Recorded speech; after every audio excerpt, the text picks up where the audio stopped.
last time that Disney actually made money on anything? Like even major tentpole productions are not bringing in the kinds of profits that they used to. And so, you know, I was reading a few weeks ago about how CW basically like pulled out of Vancouver.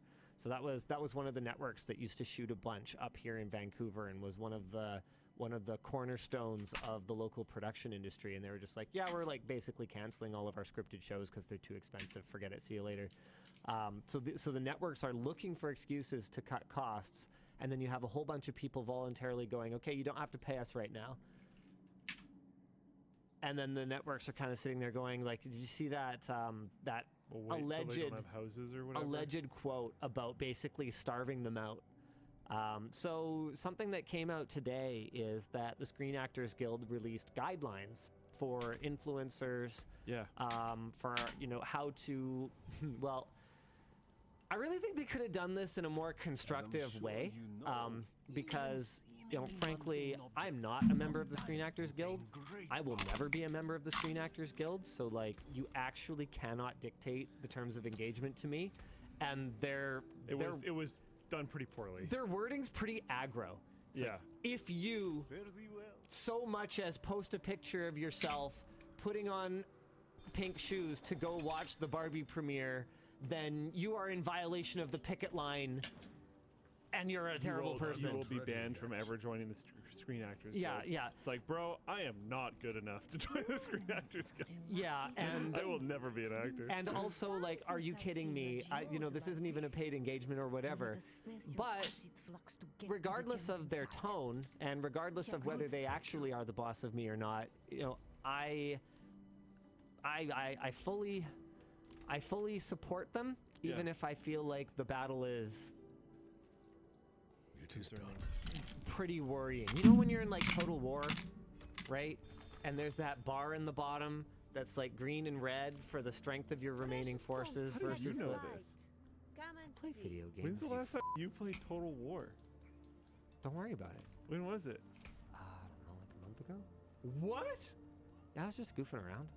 Whoa. Yeah, we pulled out a Total War game for like a video, and I was like, a video. I love I was like, I love playing Total War, and then like I went home and played some Total War, and oh man, I lost so bad because I hadn't touched it since Rome. Rome 1. Yeah. Total War. See, Rome, that Total lines War. up for me. That makes sense. Yeah. Anyway. Anyway, so Let's have a look at I have. Oh, I don't make these decisions anymore. I've had a vision that I will have a conversation with our new CEO. That I think we should, to the greatest degree, the greatest extent that we can, at least for, you know, some reasonable period of time. You know, let's say 3 months to start, and we'll go from there. You know, we want to be in full support, and that means not only not taking money from any productions. I mean, that one's fairly obvious in terms of crossing the picket line, but we also just won't be promoting them in any way. Even you and in I aren't putting on pink dresses. Unpaid capacity. I mean, you're wearing a pink shirt. Ah. You might be wearing pink underwear. No, yellow today. Store.com. But yeah, we want to support them to the greatest degree that we can. So we're gonna do our best. And to be clear, this is not because of Barbie movie. This is because next weekend is LTX. So I was trying to hype it up. Whaleland. Yeah, exactly. This is the Whaleland shirt from last time. Whale. So I'm wearing it because of LTX, not because of Barbie. Just you know, not supporting, you know, blah blah blah blah blah. Yeah. Have you guys done any promos or sponsorships with any studios in the past? Yeah, we have. Yeah.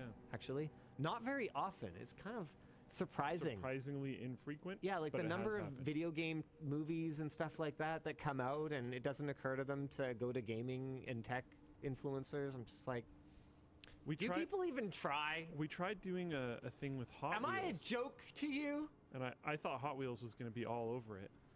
And I think they were just like, we don't see the crossover. But then they did a thing with Forza, and yes, obviously Forza's racing, whatever. But I'm like, it's a game on PC that looks great.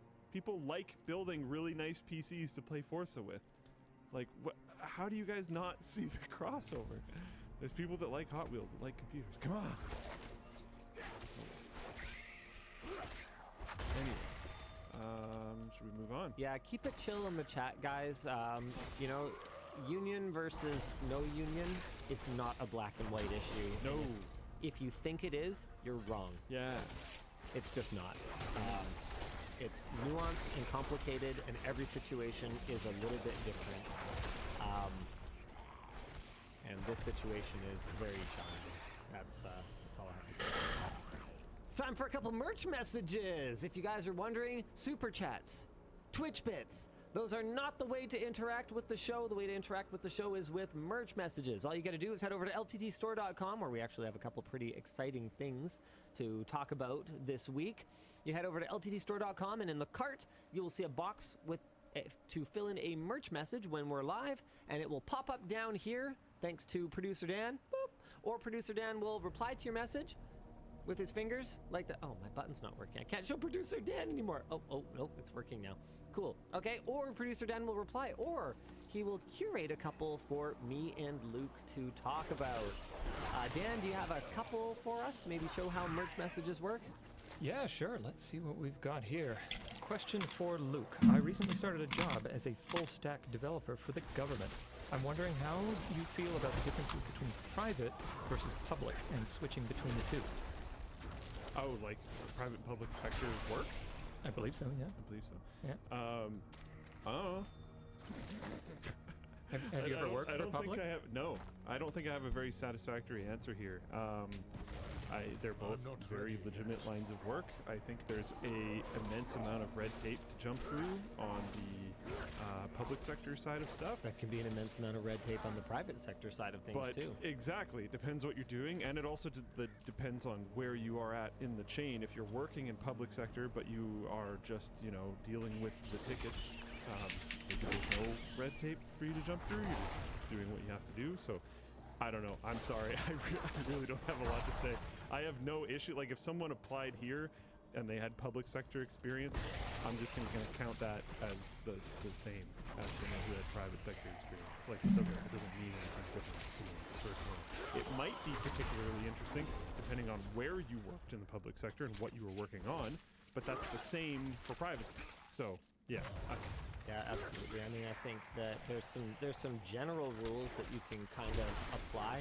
I mean, at least here in Canada is all I can really speak to, but here in Canada, public sector workers tend to get, for example, pensions that are very good stuff. Very generous compared to what is typical in the private sector, where as far as corporations are concerned, I'm sorry, you're not working for me anymore? Why am I giving you any money? Yeah, I also see people interpreting public sector work as like you're now on like the track. You just stay in public sector forever, and as long as you don't massively screw up, you'll just like have a job. No, I don't think it's necessarily like that. And I don't think you necessarily have to have that attitude about it. I think you might have interpreted that in a way as well. So maybe I said it poorly, but I wasn't saying it as a negative thing. Oh, I see what you mean. Yeah, I mean, I thought you were kind of saying that people just feel like they can check out and just like coast no, forever. not necessarily. Just like if you just keep pushing, it's like very high job security. Right. But not that you should necessarily slack off. I know of people that have been laid off from public sector. It does happen. Yeah, for sure. But like, yeah, good pension, good benefits. Like it's a good place to be in. But you could get in a better place in private sector. There's going to be a ceiling. Yeah. There's going to be a ceiling in the public sector. So there's no free lunch, right? There's always trade-offs. And like we were actually trying to recruit someone for only tangentially related position from the public sector. And when they did the math, it was very challenging for them. They were kind of going, okay, so right, the wage is higher, but the odds of the government of British Columbia existing in 40 years when I'm reaching the end of my career is somewhere close to 100%. The odds of Linus Sebastian and Yvonne Ho existing in that time is pretty good, but not as close to 100%. And this is something that they need to factor in, along with the the differences in pay today versus the the long-term benefit. I think that something people don't necessarily account for is that pensions look a little bit more generous than they actually are in many cases. This was something that I figured out with life insurance a long time ago. There there was some fancy life insurance product that someone was trying to sell us, where basically when it matures, you actually get back everything you paid into it. And I was like, how does the math on that work? It's like, oh, right, because they've been taking my money for 35 or 45 years or whatever, and they're just giving me back. You give me $5 now. I'll give you $5 in 30 years. Yeah, exactly. So that's the math. So when you look at whatever your pension is, the math might look really favorable today, but if you were to just take money and squirrel it away now and build yourself a nest egg that is made up of an investment, say for example, that pay dividends, then I don't know, how does that pension compare? And pensions aren't as sure a thing as it feels like they used to be. You look at the way changed, so they're not. Yeah, you look at the way that public pension funds are just getting the crap kicked out of them sometimes, and it's scary, man. But I read a whole article on how they. You read a whole article. Yeah. Did you? Whole article. Gold, I'm a good boy. Gold star. I read it's on the of pensions specifically. Right. And how they've just kind of ruined them over time. They used to be a lot more secure. They used to be a lot more guaranteed, and now they've been just trashed. To the point where retiring is kind of scary because you just have no idea what's going to happen. Yeah, especially because with how long people are living these days, you could be retired for 35 years, assuming you retire at 65 and live to 100, which is obviously unusual. Not common, but happens. But not unheard of. Yeah. And you do not want to be 98 I'm totally broke. and completely flat broke, right? That's a bad time. All right, Dan, want to hit us with another? Yeah, sure thing. Let's see. Hi, LLD. Can you talk about the first time or the worst time you have accidentally violated an NDA? I'm not ready yet. Ooh. I think one of the worst ones was with the Pixel, I think it was the Pixel 4a or something like that. Pixel 4a or Pixel 5a. I went up a day early. The 3a or something. I don't know. I was using it early.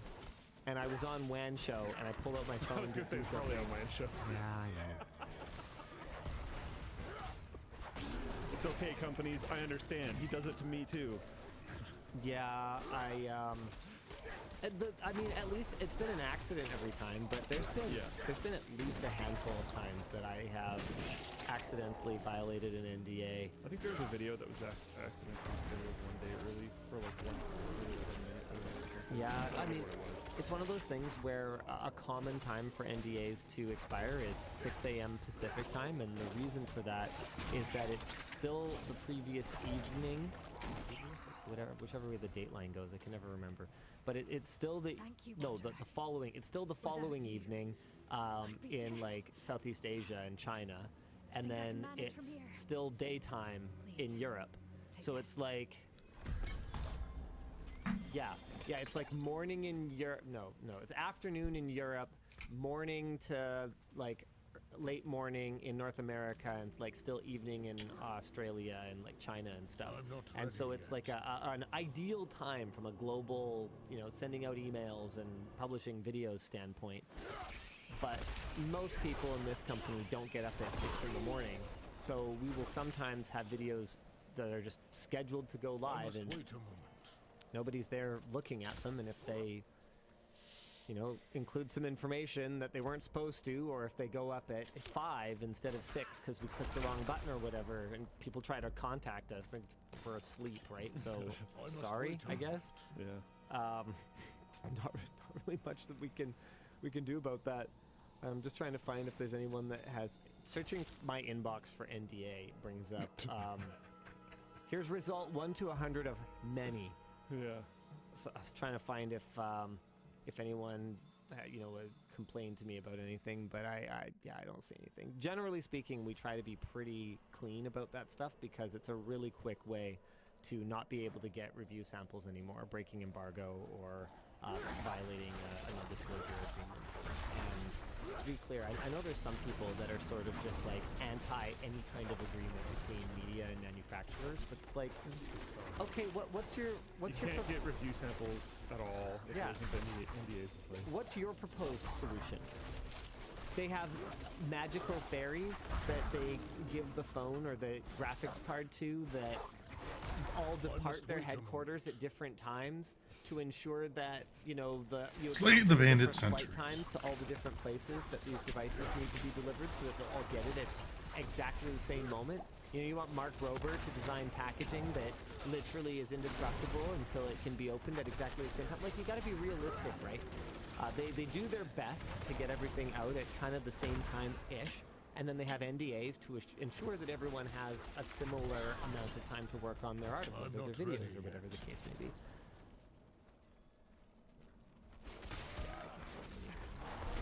That's okay. I'm over it. What were we talking about again? Oh, yeah, sure. Let's do a couple more topics. Okay, do you want to talk about your proposed legislation that requires platforms Yeah. to snitch on their users? This one is really rough once you start trying to break down like how it would work at all.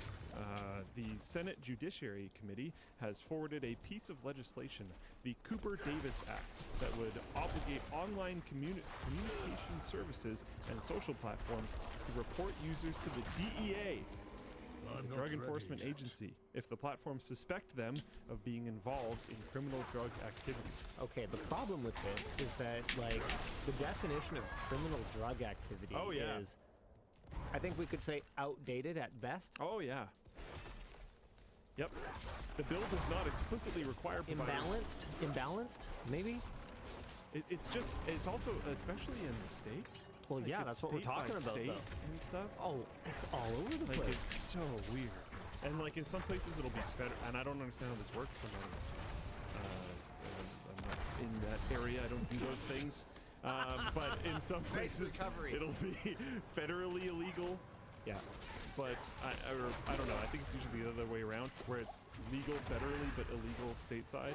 I think it might be able to be the reverse as well, but I don't know how that works. I don't know. The bill does not require, this is in quotes, the bill does not require providers to seek out illegal activity by users, end quote. But it creates incentives for companies to, for companies to surveil their users, and does require that once providers are aware of this activity, they must report it or else face steep fines, legal liability, and potential criminal prosecution. Again, in quotes, proponents of the bill say that it would help crack down on illicit drug markets that have been proliferating on social media platforms, end quote.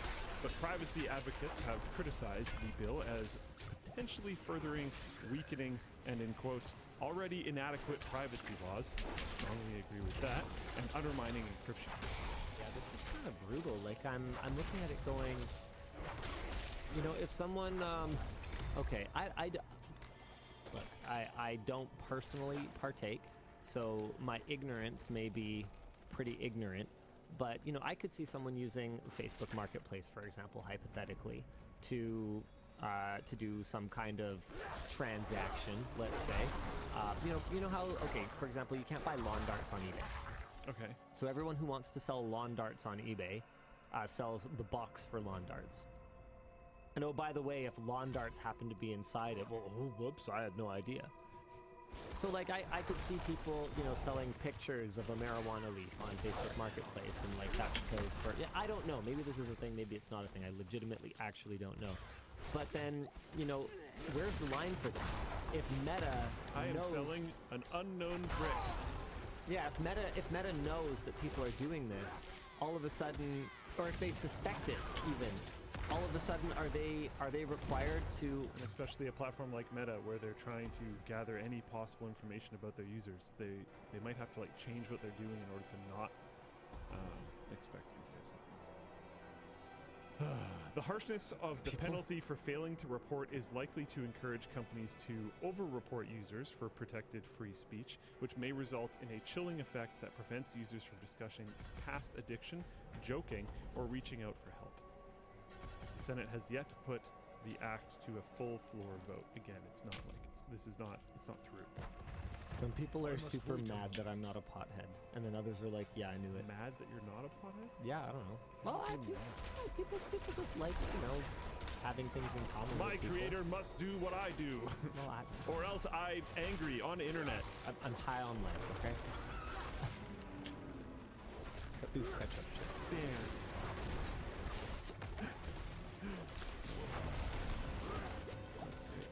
But yeah, I don't know. I hate this thoroughly.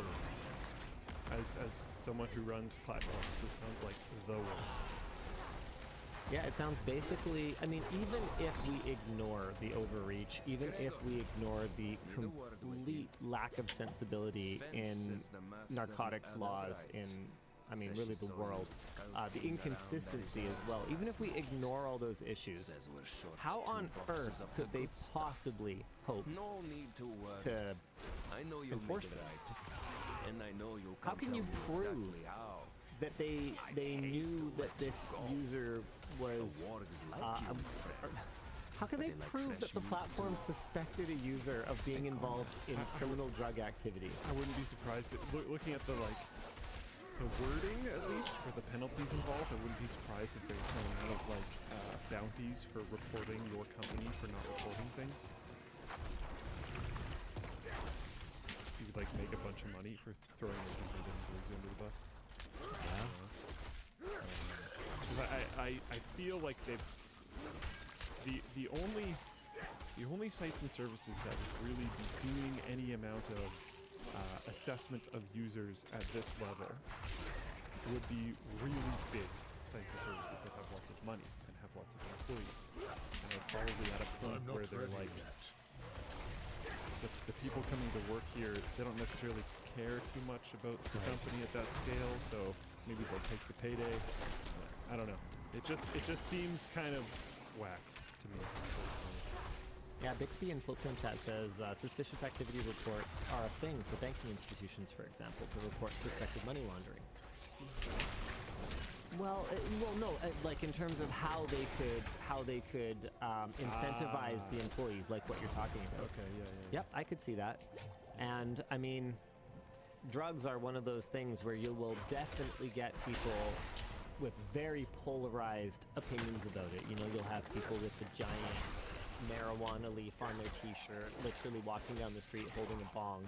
And then on the other side of it, you've got the, think of the children prudes who are like, there should be no drugs in the world. They should take all the naturally occurring plants that have, Tylenol bad. Is that the one that's bark or something?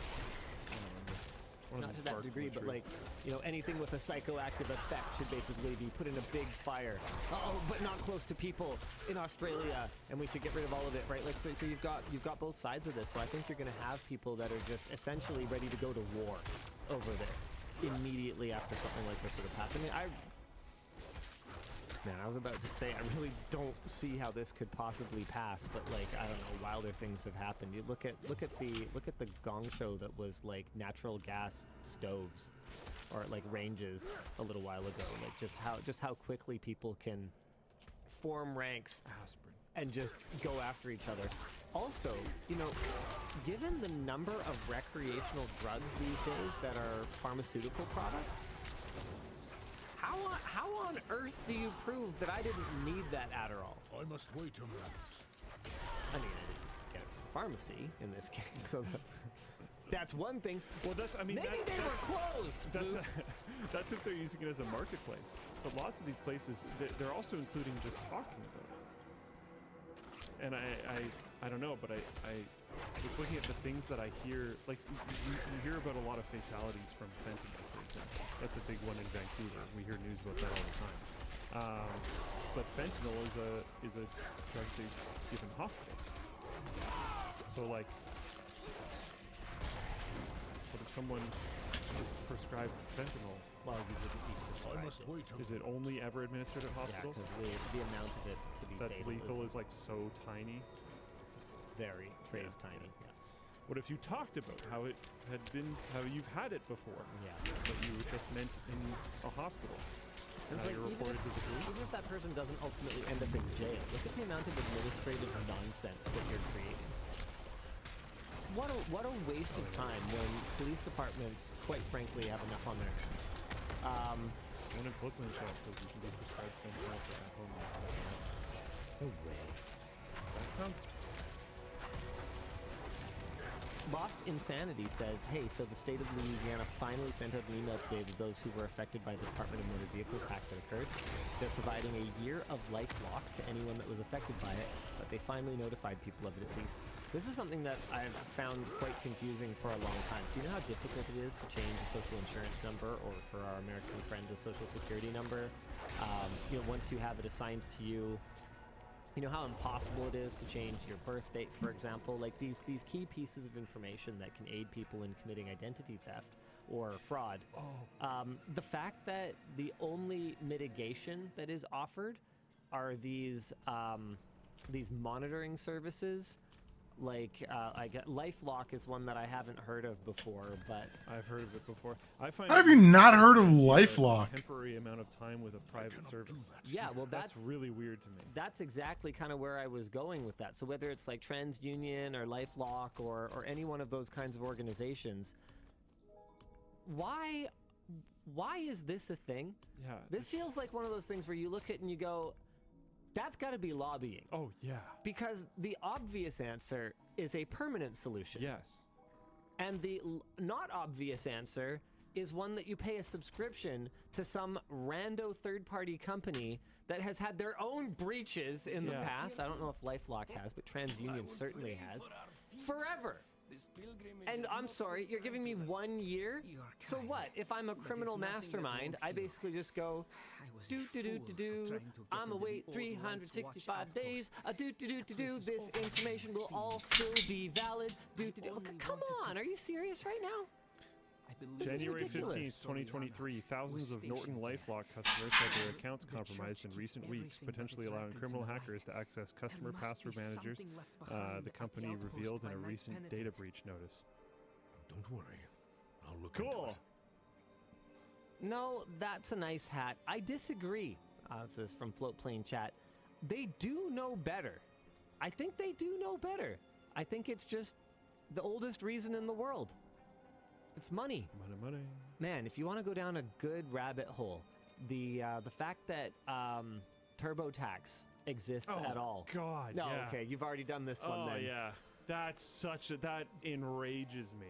That should so not even close to be okay. That's so frustrating.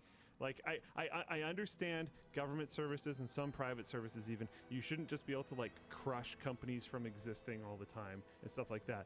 But that same setup should not be allowed to exist to forcibly keep completely useless motions completely useless things in motion. It's so incredibly frustrating. People are mad about the U.S. tax system. Yeah, it's not as bad in Canada, but it's still completely messed up. It's still bad. It's still ridiculous. American tax is just a complete, utter joke. There's like potentially worse than.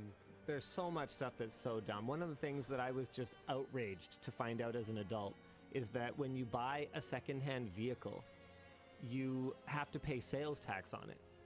And I'm sitting here going, no, you already taxed this. Yeah. That's double dipping. Like, if I if you want to go down the double dipping rabbit hole, there's a lot of that. There's an absurd amount of that. Like, if I deduct something this year, do I get to deduct it again next year because I gifted it to my wife? Like, what are you talking about? You guys just trade it back and forth. Oh, I'm sure people do that.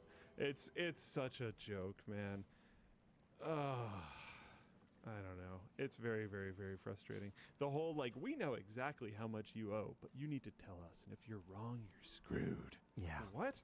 Why? Yeah. Like, Do you know how it works for corporate tax here? not as much. Okay, so you know how with personal taxes, you have them deducted by your employer on your paycheck automatically, right? Or you cannot, right? Like you can go that option if you want. I don't think that's something that we offer, just because. Offering both sounds like a paperwork nightmare. No offense to everyone, but people do not manage their finances very well. So if people got their whole paycheck every time, then when April rolled around, they would not have Honestly, that is very wise, and I support this the like decision. 25 to 30+% of their annual income that they would owe in taxes at that time. So anyway, the way personal taxes work, they're due in April in tax season, and you pay them at that time.